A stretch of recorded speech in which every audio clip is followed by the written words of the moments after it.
بسم الله الرحمن الرحیم. شروع په نامه د رب ذوالجلال چې مهربان او بخښونکی ذات دی.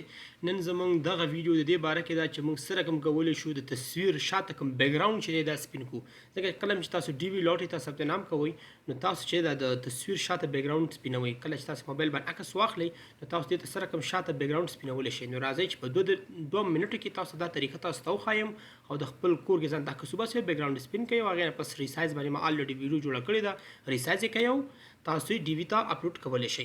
دغه ورور یې میسج کړی ما په دغه ویډیو باندې میسج کړی چې استاد محترم که یو ویډیو د عکس بیک ګراوند سپین کولو یو طریقه چې اپلوډ کړي، صحیح شو که نه؟ مسلم ده کړې ده. نو راځو د دغه ورور غوښتنه ده او دا ورته انشاءالله چې کړو پوره کړو. نو تاسو به هلته راشئ ګوګل ته، کروم ته چې کله راغئ کروم کې به تاسو هلته ورګئ چې ریموو بیک ګراوند. دلته ما تیار ورکړی دی ریموو بیک ګراوند. دلته به ورکئ ریموو بیک ګراوند. ریموو بیک ګراوند باندې به تاسو کلیک کوئ. کله چې تاسو ریموو بیک ګراوند وکړه دې نه پس به تاسو دلته څه وکئ ریموو بیک ګراوند فرام امیج فار فری، دې باندې به کلیک کوئ. دا فری آف کاسټ دی، په دې کې تاسو نه څوک هېڅ یو روپۍ هم نه اخلي. نو تاسو راشئ اپلوډ ته، امیج اپلوډ باندې چې کله کلیک کوئ تصویر سلیکټ کوئ چې کوم یو تصویر تاسو سلیکټ کوئ. فرض مثال زما دغه تصویر دی، دا زه سلیکټ کوم، اوپن کوم. کله مې چې اوپن کړ زما دغه تصویر دی هم دې نه اتوماتیکلی زه غواړم دې نه چې کوم بیک ګراوند سپین کړم، وګورئ دې نه بیک ګراوند سپین شو، اتوماتیکلی دې نه بیک ګراوند څه شو؟ سپین شو. بیا به دلته راشي په دې مثبت بیک ګراوند باندې به کلیک کړئ او د مثبت علامې باندې به کلیک کړئ. ښه اوس به موږ دلته څه کوو؟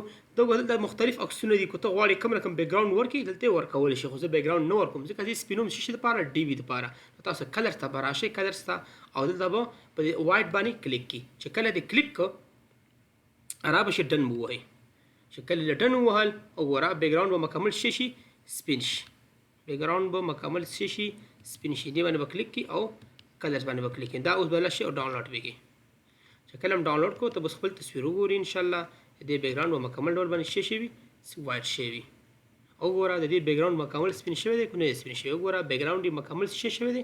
سپین شوی دی. خو ما خو دا تصویر فول اخیستی دی، تاسو بیا د تصویر خپل سایز مطابق واخلئ. اوس وګوره دې بیک ګراوند مکمل څه شوی دی؟ سپین شوی دی. نو که ستاسو هر رقم ویډیو ته ضرورت وي او څه شی چې ستاسو په ذهن کې راځي او تاسو یې نشئ کولی نو کولی شئ ما ته میسج وکړئ او زما د میسج د لارې تاسو ته څه شی کولی شم؟ پیغام دررسولی شم. که دلته راشئ پکچرز ته او پکچرز کې دلته راشئ ما بیک ګراوند سپین کړی دی. اب دلته چېرته راغلي؟ اب ځای کوم ځای به سره کوم پیدا کوئ ته به راشئ ډاونلوډ ته به راشئ. ویر از ډاونلوډ؟ دیر از ډاونلوډ ته به راشئ او دا به دلته به کلیک کړي. کله چې دې کلیک کړه نو دا هغه عکس و چې موږ یې بیک ګراوند څه کړه؟ سپین کړه. دا والا دې عکس بیک ګراوند سپین دی. نو تاسو کولی شئ د ډي وي لاټرۍ نه په دې کې څه وکړئ؟ ثبت نام وکړئ. تاسو چې هر رقم ویډیو په کار وي تاسو کولی شئ ما ته میسج وکړئ او د دې د لارې تاسو څه کولی شئ؟ د زده کوئ. بل زیاتره وروڼه یې پوښتنه کوي چې استاد ستا د یوټیوب چینل چې دی دغه څه شی دی؟ ستا د یوټیوب چینل فرض مثال موږ سره دغه څه شی دی؟ موږ سره کار څه شی دی؟